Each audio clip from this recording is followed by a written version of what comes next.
بسم اللہ الرحمن الرحیم۔ السلام علیکم۔ جیسا کہ آپ کے علم میں ہے کہ ترتیب وار اور قسط وار ہمارے قربانی کے مسائل چل رہے ہیں۔ کل میں نے کچھ قربانی کی شرائط بیان کی، آج ساتھ ہی قربانی کی فضیلت اور اہمیت بیان کرنا چاہتا ہوں۔ یاد رکھیے گا، نبی کریم صلی اللہ علیہ وسلم نے پوری زندگی میں ایک حج کیا، لیکن جب آپ مکہ سے ہجرت کر کے مدینہ منورہ تشریف لائے تو آپ نے ہر سال قربانی کی۔ صرف ایک قربانی نہیں کی، بلکہ آپ صلی اللہ علیہ وسلم نے دو جانور ذبح فرمائے، اور آپ صلی اللہ علیہ وسلم فرمایا کرتے تھے کہ ایک میری طرف سے ہے اور ایک میری غریب امت کی طرف سے ہے۔ حضرت علی رضی اللہ تعالیٰ عنہ فرماتے ہیں کہ نبی کریم صلی اللہ علیہ وسلم قربانی پر ہمیشہ دو جانور ذبح فرماتے، اور فرماتے کہ ایک حصہ میری طرف سے ہے، ایک جانور میری طرف سے ہے، اور دوسرا میری امت کے ان غریب افراد کی طرف سے ہے جو قربانی کی استطاعت نہیں رکھتے۔ حضرت علی رضی اللہ تعالیٰ عنہ کی جب باری ہے تو آپ رضی اللہ تعالیٰ عنہ بھی ہمیشہ دو جانور ہی ذبح فرماتے۔ صحابہ کرام نے پوچھا کہ اے مولا علی، آپ دو جانور کیوں ذبح فرماتے ہیں؟ تو حضرت علی رضی اللہ تعالیٰ عنہ فرمایا کہ مجھے میرے محبوب نے وصیت کی تھی کہ جب بھی قربانی کرنا، ایک اپنی طرف سے قربانی کرنا اور دوسرا میری طرف سے کرنا، تو میں اس لیے دو جانور ذبح کرتا ہوں، ایک اپنی طرف سے اور دوسرا نبی کریم صلی اللہ علیہ وسلم کی طرف سے قربانی کرتا ہوں۔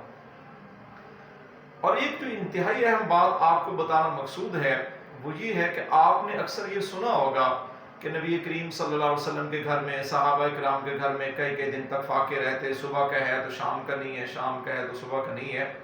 آپ صلی اللہ علیہ وسلم کے گھر میں بھی کئی دنوں تک فاقے رہتے۔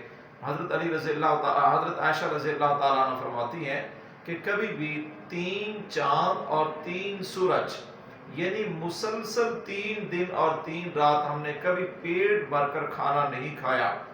اب آپ اندازہ لگائیں کہ مسلسل کبھی بھی 3 دن جہاں پیٹ بھر کر کھانا نہ کھلایا گیا ہو یا جہاں فاقوں کی نوبت ہو، وہاں جب قربانی کی باری آتی ہے تو دو حصے ہوتے ہیں، اپنی طرف سے بھی اور امت کی طرف سے بھی۔ تو اس کا مطلب یہ ہوا کہ جب اللہ کے نام پر دینے کی باری ہے تو اپنے پاس چاہے کچھ ہے یا نہیں ہے، اللہ کے نام پر بڑھ چڑھ کر دینا چاہیے۔ اور آج ہم ہیں، اللہ کا دیا سب کچھ ہے، ہم حساب لگانے بیٹھ جاتے ہیں کہ پتہ نہیں ہم پر قربانی واجب ہے کہ نہیں ہے، پتہ نہیں ہمارے اوپر قربانی فرض ہے کہ نہیں ہے۔ یاد رکھیے گا، میں نے پہلے بھی بتایا کہ قربانی کا نصاب 52.5 تولے یا اس کے مقدار سونا ہے یا کیش ہے، یا جو آپ کے استعمال سے زائد جو چیزیں ہیں، اگر وہ 52.5 تولے کی قیمت کے برابر، یعنی موجودہ دور میں تقریباً 50-55 ہزار قیمت بنتی ہے، اگر اتنی اماؤنٹ کسی کے پاس ہے تو اس شخص پر قربانی واجب ہے۔ اور دوسری اہم بات یہ یاد رکھیے گا، نبی کریم صلی اللہ علیہ وسلم اپنی قربانی خود اپنے ہاتھ سے ذبح فرماتے تھے، تو اس سے معلوم ہوا کہ قربانی اپنے ہاتھ سے ذبح کرنا سنت ہے۔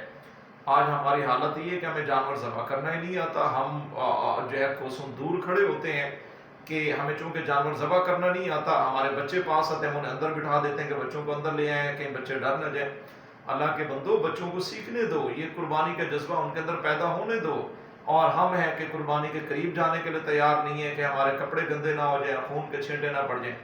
اللہ کے نبی سے زیادہ پاک اور صاف کون ہو سکتا ہے؟ اللہ کے نبی سے زیادہ نفیس کون ہو سکتا ہے؟